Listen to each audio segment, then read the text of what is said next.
Welcome back to another episode of Broke Up, Not Broke In. I'm your host, Jamie Lima, and founder of Allegiant Divorce Solutions and Secure Split. Today's guest is Bob Martin, an author, former mob lawyer, professor of wellness, certified meditation teacher, and someone whose life story is just as jaw-dropping as it is inspiring.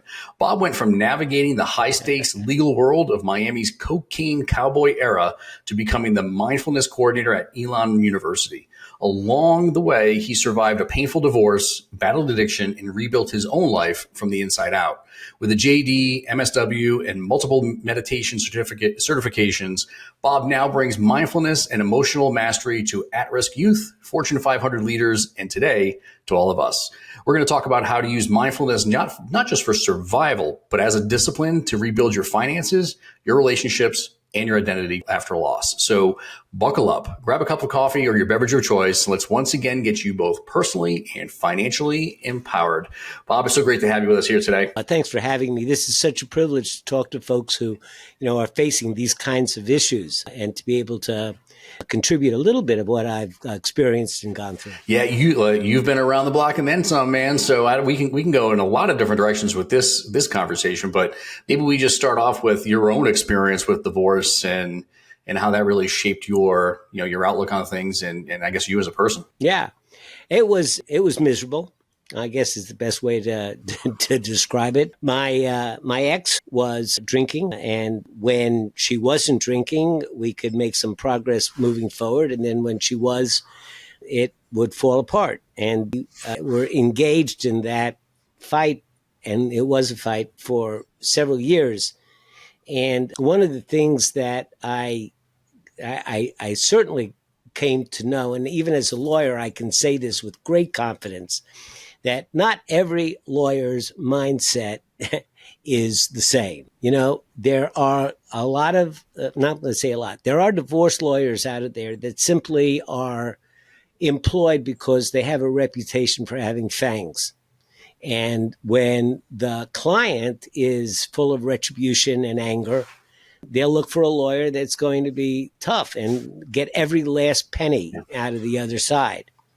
And if that happens, you're going to probably wind up with legal bills that are going to probably equal what the settlement between you is. In my particular divorce, when we went down that road, and, that decision to divorce is a tough one because, you get married and you take a vow, that you're going to be till death do us part and the like.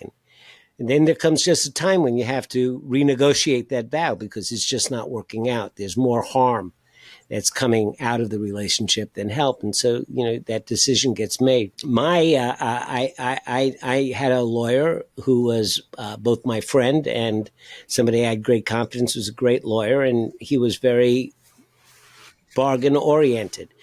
My wife's lawyer was not, and it just turned out to be a mess. So be careful, about who you choose as a lawyer and what their reputation is and why you're choosing that lawyer, because it can make a huge difference in how things go.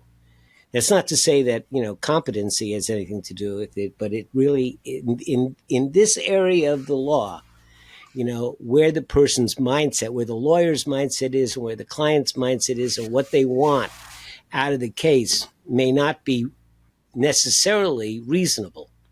Yeah, because emotions are involved. You're perfectly describing my experience with divorce. My attorney was pretty good, a little bit of a teddy bear in some respects, whereas on the other side, she hired a bulldog, and that I ended up paying that bill multiple times over. And you're absolutely right. Like these attorneys they're not really trained as mediators, right? They're trained as litigators. And that's really what sometimes drags these cases on and forces you to spend a pretty penny on them. Mm-hmm, mm-hmm. Yeah, what I offered her when we first started speaking wound up to be more than she wound up with, not even considering her $80,000 legal bill, which I did not pay, by the way. Well, you lucked out. Good for you. I did luck out. I just absolutely refused to pay it because it was unnecessarily it was unnecessarily blown up when it didn't have to be. Yeah, yeah. But there's, you still have some resentment that follows it. There's still emotional scars that are there. I'll tell you that there is I teach meditation. So there is a meditation called the loving kindness meditation. And it's a meditation that is designed to help you to learn to open your heart, to be more kind, more loving, and the like, because that's what leads to happiness, being more kind and loving in life. If you look at people that aren't kind and aren't loving, they're not happy. Yeah. They're just not happy people. So the way that it works is you start by offering blessings to somebody who you care for, and then to a neutral, maybe to yourself. And you work out with more and more difficult people so trying to open your hearts up to people that, are difficult. And even today now, it's been 25 years since the divorce. My ex is still at the end of that line. So, even me who practices love and kindness and everything else, there's still resentment. Yeah. Then goes on, and your relationship goes on. And my kids, she is their mother, and their relationship with her, affects me. And so it's not like it's over and it's gone. Well, if you don't have kids, maybe it is. But if you have kids. Yeah.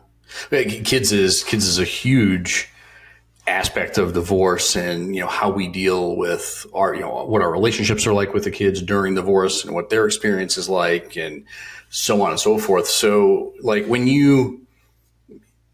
was going to save this question for later, but you've already brought this up. But I want to go with it here. But how do you help with because resilience is a word that I picked up in the research that I was doing on you is leading up to our call.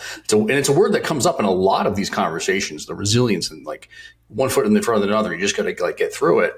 How does resilience play into mindfulness and how you can model behaviors for your kids? Well, one of the best ways to describe mindfulness is by saying what it's not, and what it's not is mindlessness. So, if you are being mindless about your reactions with your kids and your responses to what they're doing and what you say, and you're just doing them on impulse without thinking about, the effect that they're having on other people, without any empathy, without any compassion, without any kindness, and you're just reacting, then it's not going to be a very good model for your kids. Yeah. So what mindfulness teaches is, the misconception about mindfulness is that it's something about finding peace and tranquility and calmness and emptying your mind and having like white noise inside your brain and just being able to breathe and, be at ease. And it's nothing like that. That is not what mindfulness is about. It's about this. In life, you will experience a lot of pain. You will get cut. You'll break your knee. You'll have to have a hip operation. Your heart will be broken. Your spirit will be broken. All of these are pains. They're pains, and they're going to come to you, and it's part of life. And there's no real way to suppress any of that. You can't make it go away. Yeah. But what you can do is you can cultivate or increase your tolerance for pain. The easiest example is one person might get a little scratch on their arm, and they're all worried about getting an infection, and they're running to get the antibiotic, and they're going, wow, and I can't do anything, and oh, my arm. And they just have no tolerance for the pain or the worry about the consequences. There's just no tolerance there. Somebody else might get the same scratch and slap a little iodine on and go about their business. Yeah. It's not that the pain is any different or that the wound is any different. It's that their tolerance or their approach to the wound is different. And what mindfulness teaches us is it teaches us to develop tolerance to discomfort. And the best way that I could describe it is, the main instruction is to form an intention to put your attention on something like a candle or your breath. And then your mind, let me back up a second. Have you ever had the experience of listening to somebody and then noticing that you're not listening? Yes. right? Reading a book and then realize that you read every single word of the last 3 pages and none of it stuck. Well, we do it when we're driving, right? Sometimes we're driving and we're like, how the hell did I get here? Hell did I get here? Okay. So when you're not listening to this person, all of a sudden something like a little alarm goes off in your brain and it goes like, psst, hey, you're not listening, right? And then it's usually followed by a whole stream of judgments like, I should have been listening, and what am I going to do now? And meanwhile, you're still not listening. And then after a while, it kind of quiets down, and then you just start listening again. You begin again, right? Yeah. Now, that's what the main practice of meditation is.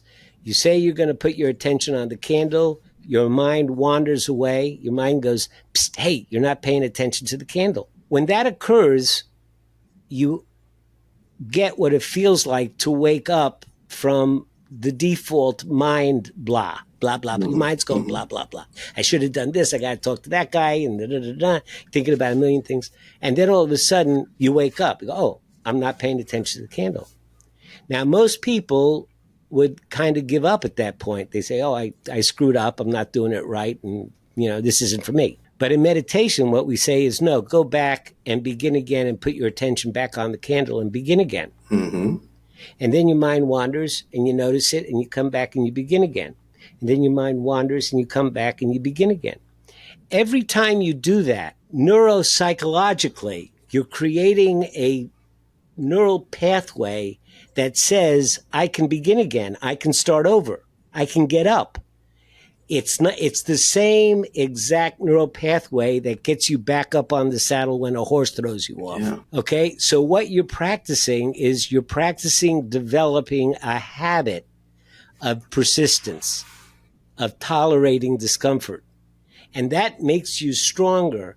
And it's not that you develop quietness, but it's out of the mental strength that you develop that your life is more calm because you can tolerate the pain that's there better. And that's what gives you the resilience. That resilience means getting back up after you've been knocked down. And you build that resilience through the discipline, right? I mean, it's all about the discipline of just sticking with it and staying because I do this too. I meditate. I meditate myself. And I feel like it's always, they say like the practice of meditation, because it really is, you have to practice at it because as we're talking about this, I realize like I haven't meditated in weeks at this point because other things come up and then I'm like whatever. Right. And I'm like, wow, I really suck at meditation because like I haven't done it in weeks, but it's really just about sticking with it and trying to stay focused on it, and really, because it is so beneficial. Yeah. Thoughts on that? And when you notice that you haven't done it for weeks, you go back and begin again. Yeah. You let the judgments go. You say, okay, well, the best thing I can do is just go back and begin again. And you might flake off again for another couple of weeks and you go back and begin again. And every time you do that, you're teaching yourself that you have the capacity to come back. Yeah. And it's like Rocky said in Rocky IV. It ain't about how many times you get knocked down. It's about whether you get back up. Yep. You've lived like 1,000 lives, it seems like, with all like the experience you have as an attorney and the Miami situation. You've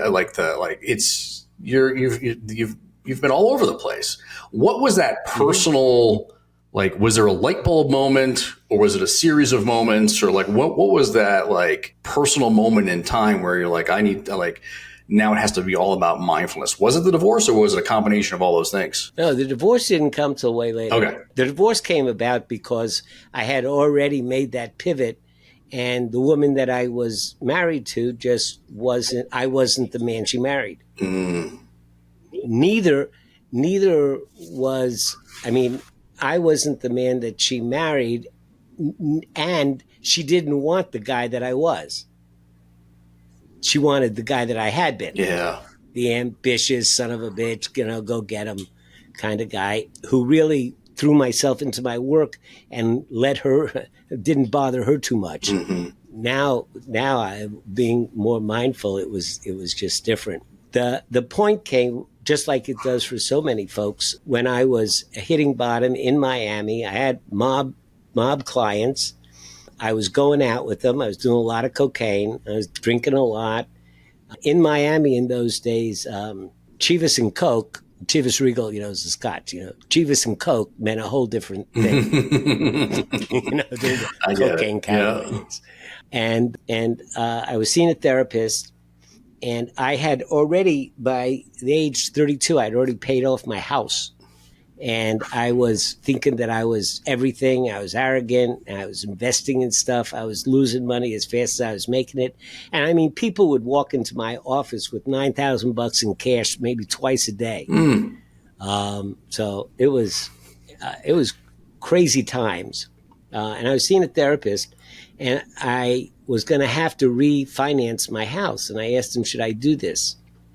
And I figured he would come back with some kind of therapist talk like, well, Bob, what do you think? Do you think you should do it? But instead of that, he picked up some coins and he started throwing the coins on the desk and counting them up and making some computations, came up with the number, picked up a book, opened it to that chapter number, and showed to me. The title of the chapter was Retreat. And I'm sitting there while he's doing all this thinking that he's turned into some kind of soothsayer, gypsy shaman or something. It got pissed off, cursed him out, stomped out of there. But it was like that word, it was like stamped on my forehead. And so I started just coming back from some of the excessive behaviors. Mm-hmm. And finally, I went back to him and I said, what was it that you did? And he said, well, that's the I Ching, the classical book of changes. It's a Chinese practice. What kind of Chinese? He says, Taoist. I said, what's Taoism? So he told me it's like a sister of Buddhism. Okay. Turns out that my therapist was the English language editor, devotee, and primary student of a 72nd generation Grand Master from the Taoist temple, the Shaolin temple, the Kung Fu temple. Okay. 72 generations of passing the wisdom down. 1,400 years of father to son wisdom. This guy, Master Wat Ching Ni, came to Miami the next week. And the moment I met him, I said, I need to know what this guy knows. I just need, he just had that presence. Yeah. He was amazing. And so he taught us Taoism, and we studied it. And I practiced with the I Ching, that coin thing, which, by the way, is one of the most amazing practices that you can engage. It's not an oracle. It's not a soothsayer. It's not a fortune-telling thing. It's really a bridge between your rational verbal mind and your intuitive mind. It allows you to ask your intuitive mind a question, and then it provides you with the means of verbalizing it. Yeah. So it strengthens your left side brain. And anyway, that could be a whole podcast. I know. I want to be able to tie this into the financial aspects of this, because this is like absolutely mind blowing to me. That you've had this experience and like you were able to just like you basically changed you were always the person that you are, right? Like this is all part of your journey, but like how did you? You must have been either was it challenging to kind of shed that old life, or was it more of a rebirth and invigorating for you? I mean, obviously, going through a divorce stemming from this change, isn't always a good thing. But what was it like? It was like my dad was Hungarian royalty, and the Bolsheviks wiped out his whole family. Okay. My mom was Roma Gypsy, and the Nazis wiped out her whole family. So we had no ancestors at all. And they had come to believe that there was not a God that was worth worshiping. So I did not grow up in any kind of religious family. The only thing that I had to give me a guide of how to live life was the fact that my father was a virtuous and meticulous man, thankfully. So when I was introduced to Master Ni, Taoism is not a God-based philosophy. It's basically yin yang, and energy based. There is energy in the universe, and it has certain characteristics, and If you understand those characteristics, they comprise the flow. And if you want to go with the flow, you need to understand the flow. And that's what Taoism is. It helps you to understand what's going on in the energetic environment. I don't mean like woo-wee energy, like the energy that you and I might feel talking to each other right now. Yeah. It's an evocative energy. It evokes thoughts from both of us. Other times you're engaged with somebody and it's a suppressive energy. You can't think of anything to say. Sometimes people want to listen to you. If you're swimming into shore, sometimes the tide is going with you and sometimes it's against you. These are all the energies in the environment around you. And the best thing that you can do is learn how to align yourself with the energy so you live effectively and efficiently. So that's what Taoism teaches. And what was exciting about it, just to answer your question, was I had spent my entire life trying to figure out by experiment how to do this and what works and what doesn't work. And I had hobbled together a basic idea. But when they handed me the Tao Te Ching, I looked at it and said, damn, this is an operating manual for living. And for the first time in my life, I was given a wisdom that, had survived for 4,000 years that made a great deal of sense and was based on just doing the right thing. And I just took to it and I was grateful for it. And I just wanted to eat it up and know everything about it. Amazing. So, yeah. How do we take this information and when we're in the throes of a divorce, because I'm thinking like how I could have been much better at being more mindful when I was going through this experience myself, right? You're dealing with uncertainty and fear and financial stress and strain and the dealing with attorneys and the legal aspects and everything. Like you're in the center of this tornado. So for those people that are listening right now, and whether it's on the financial side of things, whether it's on the emotional side of things, doesn't really make a difference how you answer this. But how do you remain mindful when, I'll just say it, like the shit is spiraling out of control, and everything's falling apart around you? Right. Well, have a mentor, who you trust. Take my course in meditation, which I'd be a little self-promoting, but it's a great course. And I've worked with a lot of folks that are in the middle of these things. That's not a problem. But save that. There's two things that I would say if your audience takes away these two things, it will help. One, create some space for beauty in your life. Go out and watch the sunrise. Make a habit of it. Put things on your desk. I have a couple of my Tai Chi men. Right? I love my Tai Chi men. They're on my desk here. My little elephants over here. I've got pictures of my loved ones. My whole wall here is covered with my heroes. I curate my environment to be inspirational and to bring beauty into my life. And get a dog. The dog will love you Unconditionally. Unconditionally. Seriously, experience awe. Find if there's a hiking trail nearby, or a park that you can go and sit, among trees.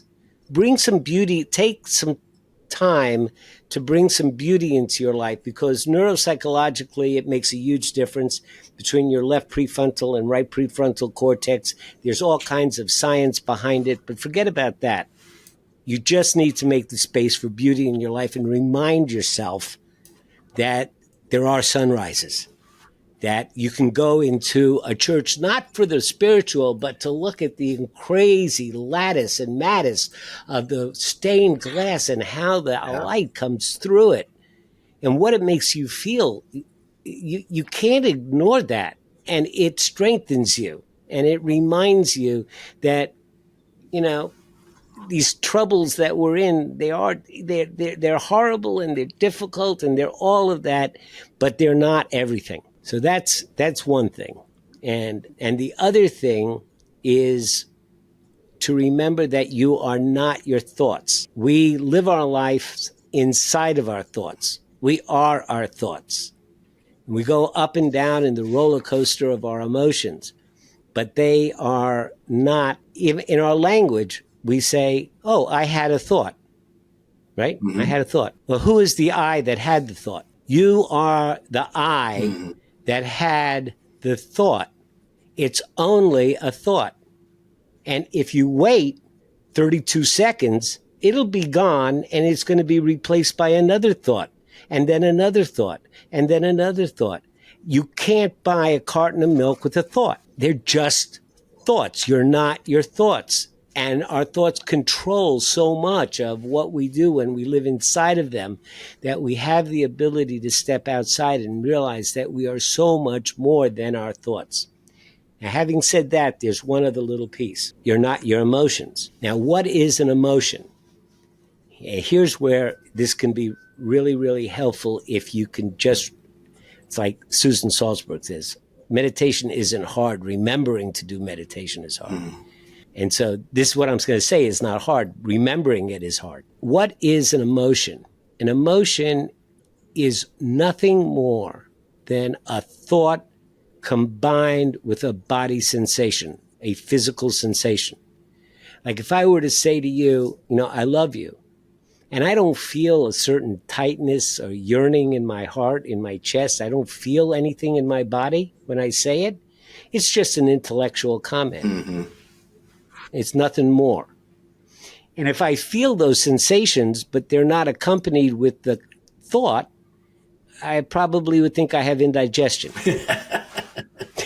Right? So either one of those deconstructed, the thought and the body sensation, that's what creates an emotion, a feeling. It's the thought combined with the emotion. And so when you feel like you're becoming overwhelmed by a feeling, if you can just reflect and say, what is the body sensation that I'm feeling? Where in my body am I feeling this? Am I feeling it in my chest, in my cheeks, in my neck, my eyes? Where am I feeling this? And you can identify the body sensation. If you just do that, it will ground you in the present moment, and it will take you away from all of your regrets and all of your catastrophizing. You'll just be here in this moment. Where am I feeling this in my body?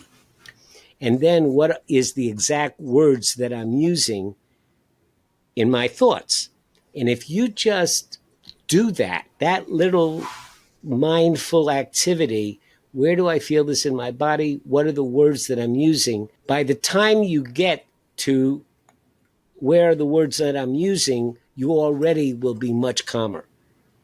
Because again, your fear and your anxiety is being caused by something you regret from the past or something you fear from the future. Yeah. But generally, there's nothing in our present moment that's threatening us that we need to be anxious about. So if we can ground ourselves by looking for the body sensation, we already are finding a way to get a hold of our feelings. I'll tell you the story that taught me this.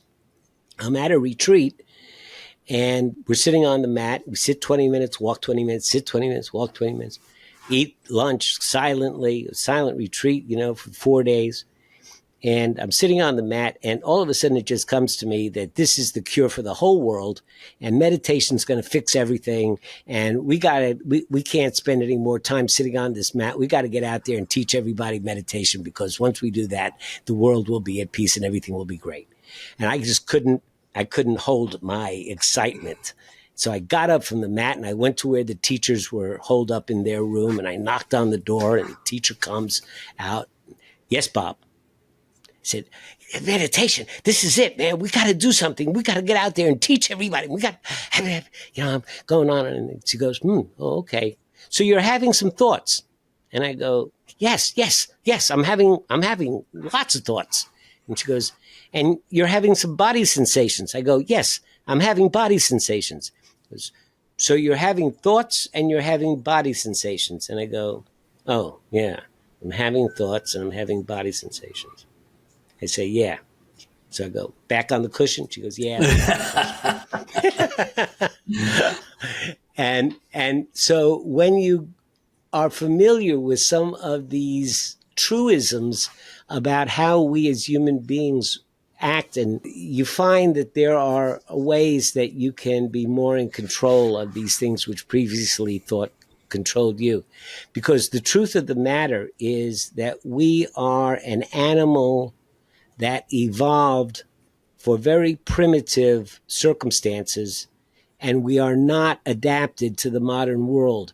And so things about how our brain and our body and our fight flight reflex and our rest and digest reflex and our sense of connection and the like were all designed to bring us together as tribes because of survival and to scan for danger and stuff that worked really well in the jungle but doesn't work that well in the modern system. So we have to take some action intentionally to rebalance ourselves because we're not designed for this environment. Yeah. So we have to intentionally redesign ourselves. Yeah, it's all about intention, and I think it's a beautiful place to leave us. I mean, I wish we could talk about this all day long because I'm so passionate about. I don't do a good. I still need to practice more of it, right, and get better at it. But I'm a firm believer in meditation and the self-help stuff and Eastern medicine versus Western medicine a lot of times.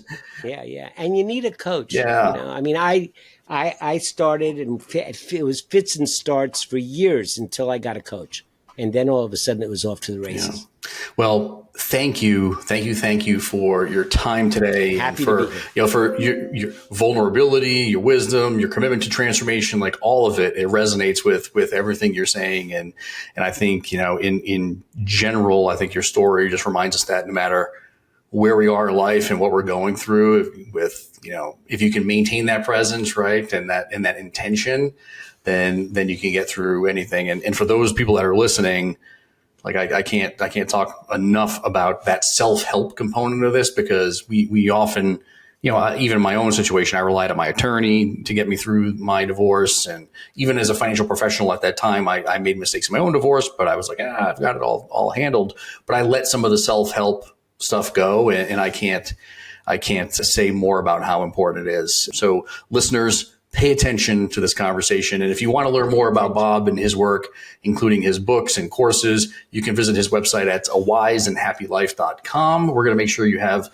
a link to that in the show notes, just in case you're driving and not in a place to jot that down. So we'll make sure you have access to his website if you want to book a call and get the coaching that a lot of us need in this space. And there's some free stuff. Oh, amazing. Free stuff. Good. Yeah, check out the website. Free downloadable book about meditation and over 300 self-evaluation and instructional pamphlets. Wow. Okay. Well, there's a ton of resources on the website. I don't know if I'm sure I saw some of them when I was doing some research on you, but not the 300. So go check out the website. And if you're in the middle of a divorce and need any support navigating the financial side of things, you can visit us at allegiantds.com. And we're here to help you rebuild your life from a financial perspective and do so with some peace and practicality.